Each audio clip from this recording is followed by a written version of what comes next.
Sveiki mano brangieji, šiandieną susirinkom apžvelgti jūsų kovo mėnesį, bet prieš pradedant analizuoti jūsų taro prognozę, norėčiau pristatyti du svarbius astrologinius įvykius kovo mėnesio.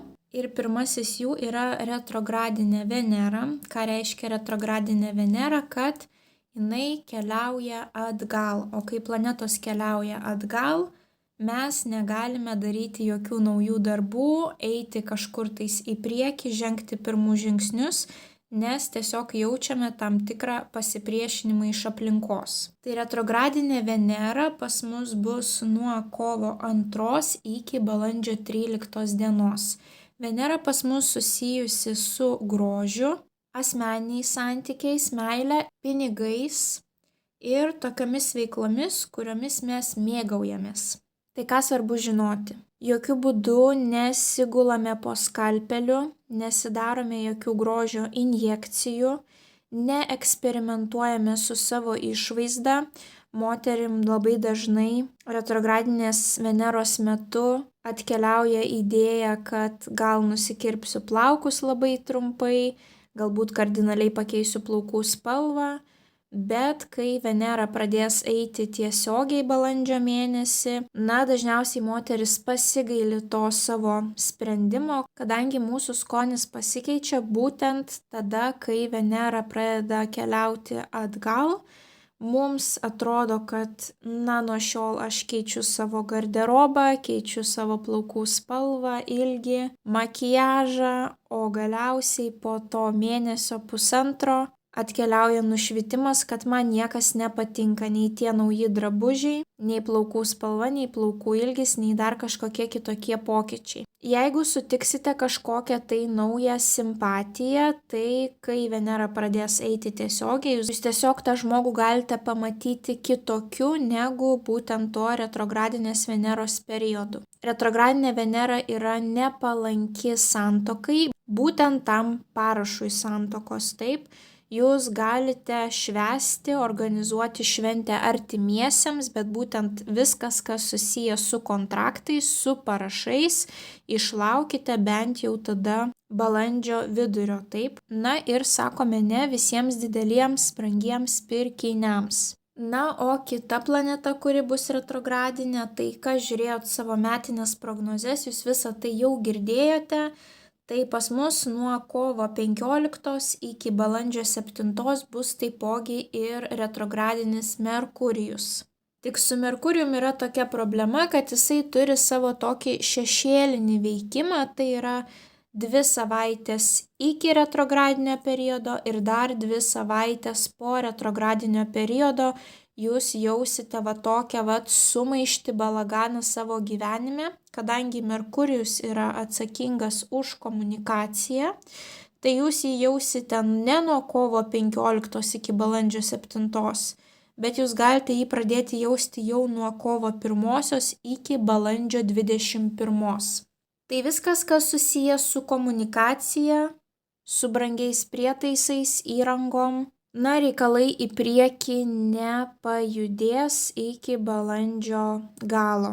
Problema dar, kad Venera ir Merkurijus bus retrogradiniai tuo pačiu metu. Taip, vieną momentą jie susilies, susikirs jų datos, tai tuo metu jokių būdų neperkam jokių baldų, brangios namų įrangos. Retrogradinis Merkurijus gali sustabdyti tam tikrus procesus, tai pavyzdžiui, jūs tikėjotės, kad jūsų baldai atkeliaus po poros savaičių, bet ateina kažkokie tai strigdžiai ir jums reikia laukti, pavyzdžiui, dar mėnesį laiko. Tai sakykime, retrogradinis Merkurijus dar būtų nieko tokio, bet problema, kad dar šalia yra ir retrogradinė Venera, tai reiškia, jūs įsirinkat baldą.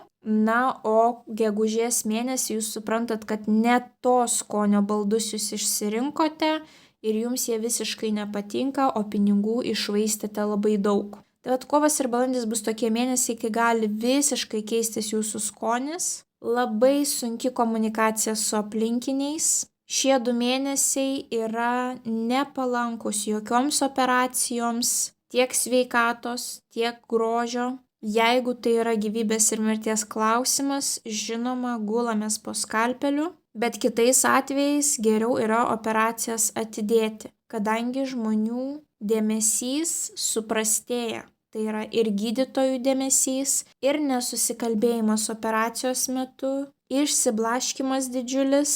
Kiek aplinkiniai žmonės yra turėję operacijų per retrogradinį Merkurijų ir tuomet, kai Merkurijus ėjo tiesiogiai, tai net ir ta pati operacija pas tą patį gydytoją, bet sakykime, kairė kūno pusė ir dešinė, taip, tai visada, kai buvo atliekama per retrogradinį Merkurijų, gijimas buvo sunkesnis, siūlės ne tokios tvarkingos, kažkokie nesusikalbėjimai su chirurgais.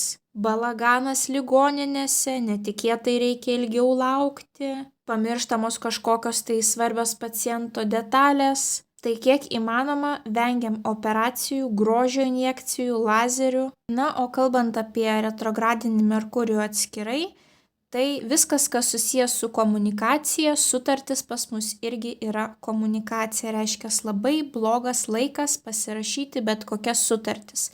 Ar tai yra paskolos sutartis, ar tai yra naujo darbo sutartis, parašas santuokos metu. Tuoktis per retrogradinį Merkurijų galima, negalima tuoktis per retrogradinę Venerą. Bet vis dėlto, jeigu jūsų vestuvės bus retrogradinio Merkurijaus metu, tai nesitikėkite, kad viskas eis pagal planą. Tiesiog šventės organizavimas ir vestuvių diena iš jūsų gali pareikalauti labai didelės kantrybės. Taip pat retrogradinio Merkurijaus metu genda visa išmanioji technika, dažnai netikėtai galime ką nors sulaužyti, tiesiog neapskaičiavę savo jėgos. Arba, pavyzdžiui, neatidžiai bėgame, lekiame, kažkur tai netai pasisukame, kažkur tai kažką trinktelime ir žiūrime, kad, pavyzdžiui, jau televizorius yra įskilęs. Taip, tai visokių tokių žioplų klaidų galime padaryti, iš vis kas liečia, pavyzdžiui,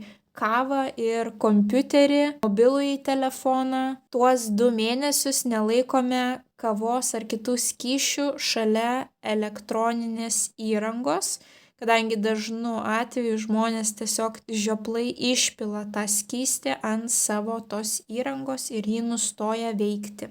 Jeigu rašote savo baigiamuosius darbus, būtinai pasirūpinkite, išsisaugokite paskutinės savo darbų versijas kažkokiose tai saugyklose ir ne vienoje vietoje, nes vėlgi, kaip ir sakiau, kompiuteriai taipogi netikėtai gali išsijungti ir gali dingti jūsų visi parašyti darbai. Tai kad nereikėtų rašyti 50 puslapių iš naujo, iškart pasirūpinkite atsarginėmis kopijomis. Atidžiau vairuokite, lėčiau vairuokite. Kadangi aplink jūs pastebėsite, kad žmonės, kažkaip tai žiopliau vairuoja, rizikingiau vairuoja ir apskritai retrogradinio Merkurijaus periodu visada padidėja avarijų skaičius kelyje ir būna daugiau tokių avarijų rimtesnių, sakykime, kur sustabdo visą eismą, kai net keletą automobilių atsitrenkia viena į kitą. Jeigu turite augintinių, jiems operacijas irgi būtų geriau perkelti.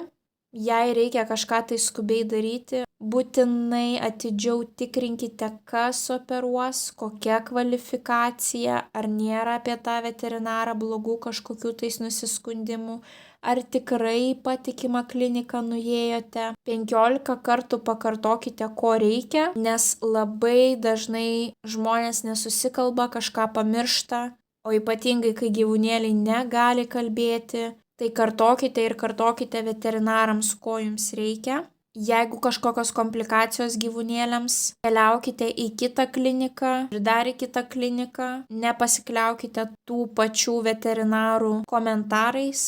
Nešvaistykite brangaus laiko, kad ta nesėkminga komunikacija nepasibaigtų savo augintinio netekimu. Nieko brangaus pirkti negalima. Ypatingai būsto, jums atrodys, kad sėkmingai būstą nusipirkot, o po tų poros mėnesių jūs galite sužinoti kažkokių tais paslapčių, ko laiku nesužiūrėjote iki pirkimo ir dabar jau teks daug investuoti, kad sutvarkyti, pavyzdžiui, tą bėdą būste, kurią radote. Tai kas susiję su asmeniniais santykiais, santuoka, grožiu, tai stabdome save nuo kovo 2 iki balandžio 13 dienos. Kas susiję su kontraktais, operacijomis, brangiais pirkiniais ar kažkokiamis tai svarbiomis dėrybomis, tai būtinai stabdome save nuo kovo 15 iki balandžio 7, bet dar geriau būtų, jeigu sustabdytume save nuo kovo 1 iki balandžio 21. Bet kadangi suprantu, kad tai yra labai didžiulis laikotarpis, taip žmonėms 2 mėnesiai realiai iškrenta iš gyvenimo, tai bent jau pasistengkite, kad kažkokie tais kontraktai nebūtų pasirašyti kovo 15 balandžio 7 dienos periode. Jeigu nueisite į darbą retrogradinio Merkurijaus laikotarpiu, tai greičiausiai tam darbe nepasiliksite taip ilgai arba nuo jūsų bus nuslėpta kažkokia tai informacija ir jūs, kai pradėsite dirbti, suprasite, kad jūs netenkina kažkokie tai specifiniai atlyginimo skaičiavimai ar kažkokie tais papildomi valandų išdirbimai, o galbūt toksiškas kolektyvas ar toksiškas bosas.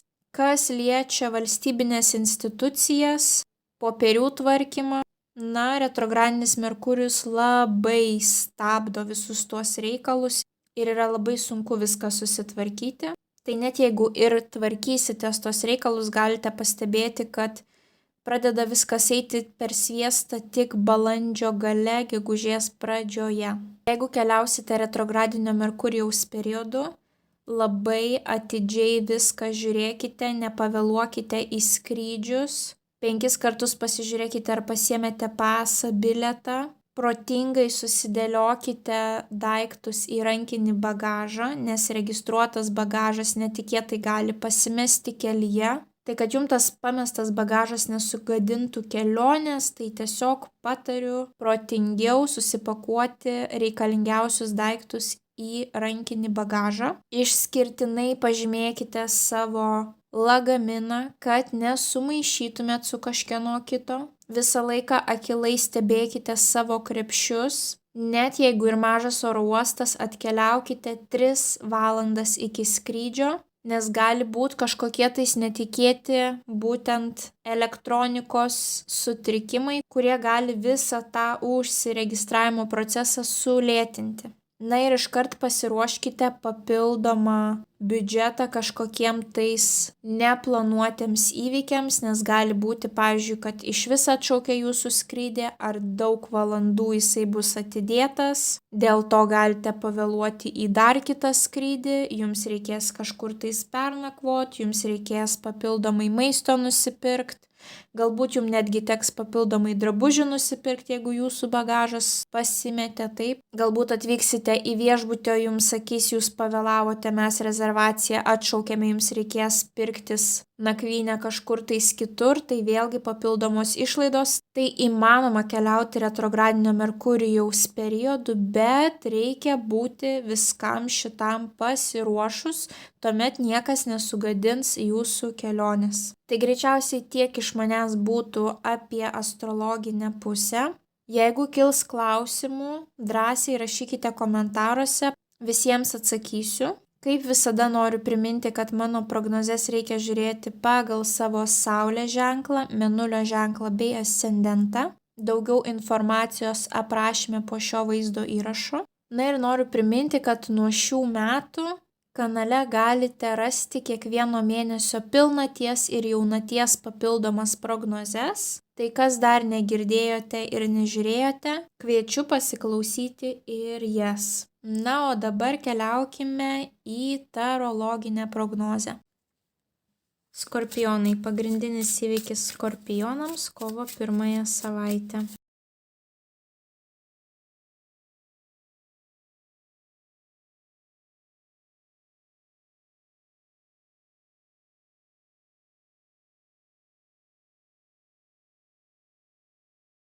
Vienas patarimas skorpionams apie jų kovo mėnesį. Bei viena žinutė skorpionams apie jų kovo mėnesį. Skorpionai, kovo mėnesį, ne vieną savaitę jūs turėsite kažkokias tai paslaptis, rūką ant akių, kažkokias tai neaiškias situacijas, kurias bandysite aiškintis.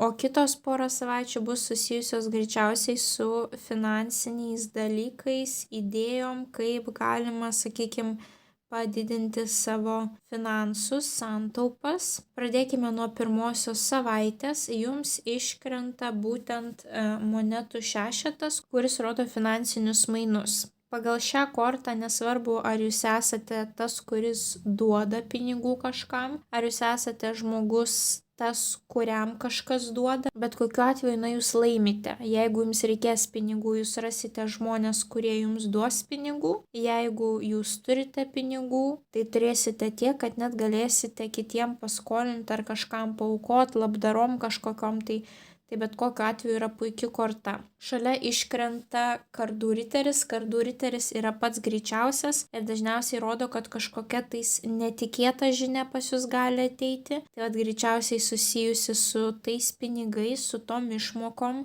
Netikėtai greitai galbūt pas jūs ateis išmoka, kurios jūs nelaukėte, jums tai gali būti staigmena. Iš kitos pusės kardų riteris yra pats kovingiausias ir dar šalia jums iškrenta kardų dama. Kardų dama moteris vėlgi gali būti oro ženklo, tai yra vandenis, svarstyklės arba dvyniai. Jinai gali dirbti su komunikacija, tai yra teisininkė, žurnalistė, vertėja, mokytoja, dėstytoja. Tai gali būti, kad galbūt užgims kažkoksai tai konfliktas dėl piniginių išmokų ir jūs bandysite tą savo teisę, pavyzdžiui, pagrįsti tam tikrais dokumentais, įstatymais, gali būti ir tokia situacija, bet galiausiai jums iškrito tas monetų šešetas, tai kaip ir įvyksta tie finansiniai mainai. Na ir taipogi ta moteris gali dirbti su metalu, o kas dirba pas mus su metalu? Tai yra gydytojai, tai gali būti gydytoja ir kad jums netikėtai greitai gali prireikti, pavyzdžiui, gydytojų pagalbos, na ir tuomet jums bus jinai suteikta ir jums arba už ją nereikės mokėti, arba jums tos išlaidos bus kompensuotos. Gali ligonių kasos kompensuoti, gali draudimas kompensuoti, čia jau yra įvairiausios galimybės. Tai gali būti kažkoksai tai konfliktas su ta moterimi dėl išmokų arba netikėti pinigai pas jūs ateis. Na bent jau gal jūs ir tikėjotės, kad jie ateis, bet nesitikėjote, pavyzdžiui, kad taip greitai. Tai įvairiausių tokių situacijų gali būti. Toliau antrąją savaitę jums iškrenta taurių trejetas, kuris dažnai rodo 3 žmonių grupę arba didesnę. Tai yra, gali būti tie žmonės kolegos arba gali būti tiesiog artimi draugai, šeimos nariai, kadangi taurės dažniausiai rodo sąjungą dėl malonumo, tai yra dėl bendrų kažkokių tai vertybių. Nes jeigu būtų iš reikalo, tai dažniausiai būna kolegos, bet šiuo atveju nebūtinai kolegos. Na ir šalia iškrenta lazdų penketas, kuris rodo konkurenciją, ginčus, nuomonių išsiskyrimą, sunku atrasti kompromisą. Tai gali būti, kad su kažkokia žmonių grupe antrąją savaitę jums bus sunku atrasti kompromisą. Pavyzdžiui, jūsų šeimoje yra 3 asmenys ir kiekvienas turi savo nuomonę ir kiekvieno žmogaus nuomonė yra visiškai kitokia. Ir kaip prieiti to bendro kompromiso. Ir šalia jums dar iškrenta taurių septynetas, būtent vyrukas žiūri į 7 taures ir nesupranta, kurią išsirinkti. Nes kaip ir toje grupėje žmonių neprieinama prie kompromiso, tai kokiu būdu šitam žmogui atlikti tą sprendimą galutinį. Taip, šitam žmogui akise yra rūkas, iliuzija, jisai nesupranta, kuris variantas tinkamiausias, o ir aplinkiniai žmonės nelabai padeda išsigryninti tą puikiausią variantą. Tai vėlgi tokia gali būti rūko ant akių situacija, taip. O galbūt su ta grupe žmonių jūs turėsite kažkokią tai konkurenciją, kažkokias tai varžybas, kur jūs turėsite konkuruoti. Tai gali būti ir konkurencija darbe, galbūt konkurencija dėl vieno ir to paties vaikino, dėl vienos tos pačios merginos, taip. Bet kokiu atveju greičiausiai jūs nematysite pilnai visos situacijos. Taip, jūs galite matyti, kad žmonės su jumis nori konkuruoti, bet pilnai situacija jums nebus matoma būtent dėl tos iliuzijų kortos taurių septyneto. Na ir apskritai per retrogradinį Merkurijų ir Venerą mes nematome visos tiesos. Taip, net ir apie naujas pažintis, tie nauji žmonės, mes nematysime, kokie jie yra iš tiesų. Arba antrąją savaitę organizuosite kažkokį tai susibūrimą malonų su draugais. Tik jums bus sunku, pavyzdžiui, išsirinkti vietą, kur susitikti, ką daryti. Na ir lazdų penketas gali rodyti didelį kiekį pasirinkimų arba didelį kiekį užduočių, kai jums reikia keliauti iš taško A į tašką B, iš B į C, iš C į D, nes jums reikia daug ką padaryti. Taip, pavyzdžiui, jūs atsakingi už tam tikras užduotis ir jums visi darbai supuola būtent į tą trečiąją savaitę. Arba, pavyzdžiui, jūs susitinkate su ta grupė žmonių ir jie jums pradeda ten kažką pasakoti, kaip jiem gerai sekasi, nes jie tiesiog elementariai nori konkuruoti su jumis, bet jie nepasako teisybės ir jūs turite tik tą iliuzijų debesį, tik jūs dar nesuprantate, kad tai nėra realybė tai, ką tie žmonės pasakė. Tai kažkokios tokios iliuzinės situacijos antrąją savaitę. Trečiąją savaitę jums iškrenta taurių karalius. Jeigu esate vyras, tai būsite jūs, kadangi šitas žmogus gali būti skorpionas, vėžys arba žuvis. Jeigu esate moteris, šalia savęs turėsite tokį vyruką, nesvarbu, gali būti šeimos narys, gali būti pažįstamas, kolega, tiesiog arba jo zodiako ženklas bus vandens stichijos, arba jo profesija susijusi su emocijom arba su kūryba. Jisai gali būti menininkas, jisai gali būti psichologas, psichoterapeutas arba ezoterinių profesijų atstovas. Na ir šalia iškrenta kardų valetas. Valetai pas mus atsakingi už tas amžiaus grupės, kurioms reikalinga priežiūra. Tai yra mūsų vaikai arba pagyvenę tėvai, seneliai. Na ir šitas žmogus gali būti oro stichijos atstovas, tai yra dvyniai, svarstyklės arba vandenis. Tai ką čia mes matome? Vienu atveju tai gali būti tėčio ir vaiko santykiai, arba tai gali būti suaugusio vaiko santykiai su pagyvenusiais savo tėvais, seneliais. Ir į tai bus kažkaip įmaišyti finansai, kadangi jums iškrenta monetų tūzas. Mes matome nupieštą pinigą. Tai gali būti, kad jums galbūt reikės duoti savo šeimos nariui pinigų, o galbūt jums šeimos narys duos pinigų. Galbūt tai kažkokios bus išmokos už vaiką, galbūt išmokos už pagyvenusius tėvus, senelius, kuriems, pavyzdžiui, reikalinga globa. Galbūt kažkoksai tai bendras šeimos verslas. Taipogi šita korta gali rodyti studijų pradžią. Tai galbūt jūs išleisite savo vaiką taip į mokslus. Galbūt jūs parems pagyvenę tėvai, nes jūs pasakysite, kad norite įgyti kažkokią tai kitą profesiją, dar papildomą išsilavinimą. Galbūt ateis kažkokios tai naujienos apie pinigus, kaip jūs galite jų pasidauginti. Kažkokia tai verslo idėja. Papildomi bonusai darbe, galbūt papildomas darbas, kad daugiau užsidirb. Na, bet valetai atsakingi ne tik už asmenis, bet jie gali rodyti ir, kad pas jūs atkeliaus kažkokia tai žinia, arba gali būti kažkokie tai mokslai, domėjimasis, skaitimas, analizė tam tikros srities, kur jums trūksta žinių, kur jūs dar jaučiatės kaip vaikas, bet jaučiate, kad jums reikia, savo tas žinias pagilinti. Ir gali būti, kad galbūt jūs gilinsite savo žinias apie finansus, finansinį raštingumą. Ir prie to kažkaip prisidės būtent šitas taurių karalius, jisai jūs nukreips, ar jums padovanos tokią knygą, ar padovanos tokius kursus, arba pats jums pristatys būtent tą finansinio raštingumo temą. O galbūt šitas vyrukas jums atneš svarbę žinią susijusią su finansais, piniginė padėtimi ar kažkokiamis tai finansinėmis perspektyvomis. Tai komunikacija, maži žingsneliai, finansinės perspektyvos, vandens ženklo vyras arba tėvų vaikų santykiai apipinti kažkokiais tai finansiniais dalykais. Na ir paskutinėje savaitėje jums iškrenta monetų dama. Monetų dama gali būti žemės ženklo moteris, tai yra ožiaragis, jautis arba mergelė. Arba jinai bus, pavyzdžiui, atsakinga už jūsų finansinę padėtį kažkaip tais taip. Pavyzdžiui, jūsų darbdavė, jūsų mama, jūsų antroji pusė, jūsų sesė, jūsų senelė. arba jos profesija bus susijusi su pinigais. Tai vat šalia jos iškrenta didysis arkanas Mėnulis, o Mėnulis rodo paslaptį, naktį, taip. Naktis reiškia ką, kad rytas už vakarą protingesnis. Naktį mes nematome teisybės, mes nematome aiškiai visos situacijos, apskritai, kaip ir sakiau, va tas retrogradinis Merkurijus tikrai veiks, nes tiek antrąją, tiek ketvirtąją savaitę pas jūs tiesos nesimato. Taipogi, kas vyksta naktį?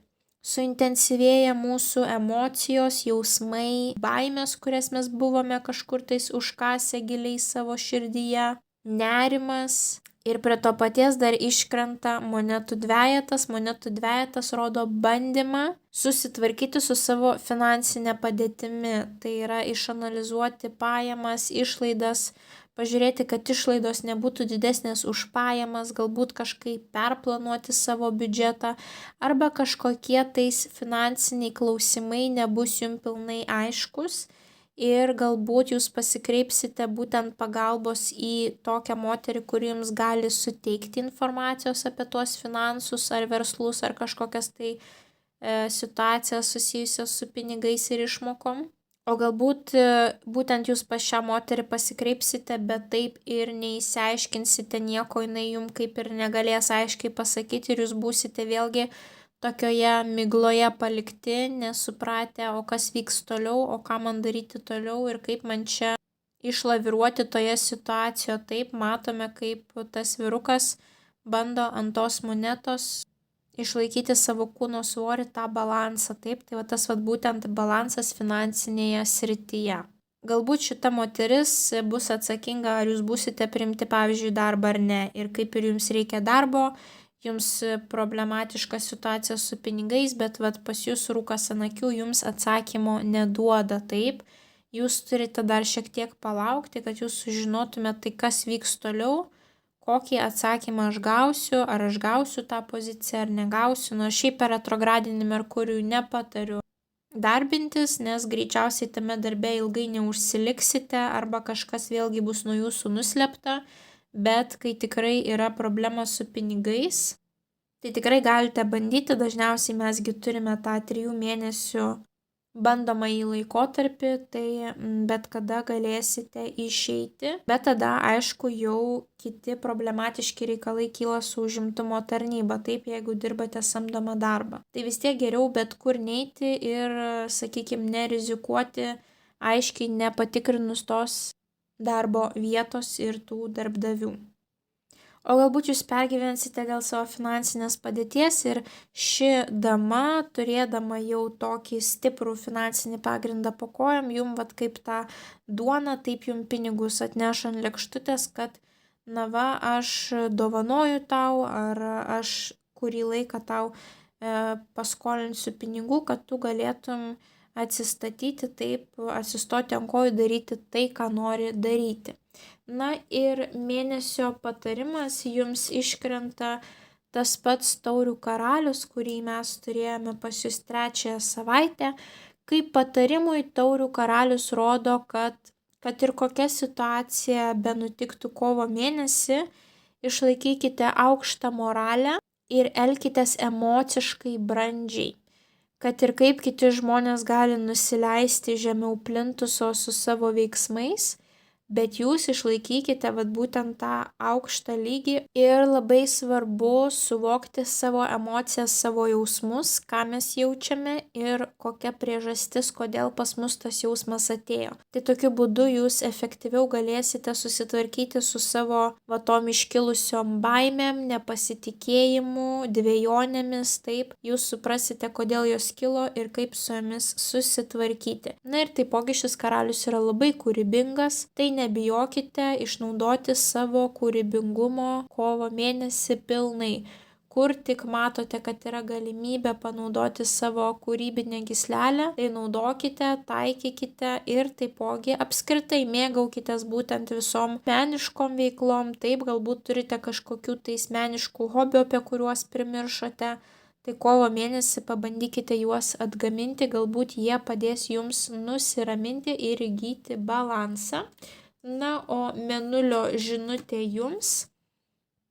Tavo siela jau žino atsakymą, turi tik nurimti, kad galėtum jį išgirsti. Na, vat būtent sutramdyti savo emocijas pagal tą taurių karalių, suprasti, ką mes jaučiam, kodėl jaučiam ir pabandyti naikinti tą negatyvų jausmą, taip tas dvejones. Ne šiaip savo žmonėm ateina labai originalios mintis, pavyzdžiui, kai jie vaikšto.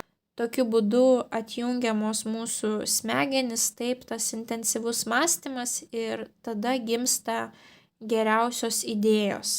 Tai kažkur giliai viduje kiekvienas jas turime, bet šiandieninis gyvenimo ritmas, tempas mus tiesiog priverčia atitolti patiems nuo savęs ir tuomet labai jau sunku išgirsti tą savo vidinį balsą. Tai vat labai svarbu atsipalaiduoti jums kovo mėnesį ir išmokti kontroliuoti savo jausmus. Tai skorpionai, linkiu jums didžiausios sėkmės kovo mėnesį, nepamirškite paspausti patinka mygtuko, komentare parašyti bent jau širdelę, pasidalinti prognozę su artimaisiais, kuriems ji galėtų būti aktuali. Na ir jeigu dar neužsiprenumeravote, skatinu užsiprenumeruoti kanalą, kad nepraleistumėte jums aktualių prognozių. Na, o mes susimatysime jūsų kitose prognozėse. Ate, ate.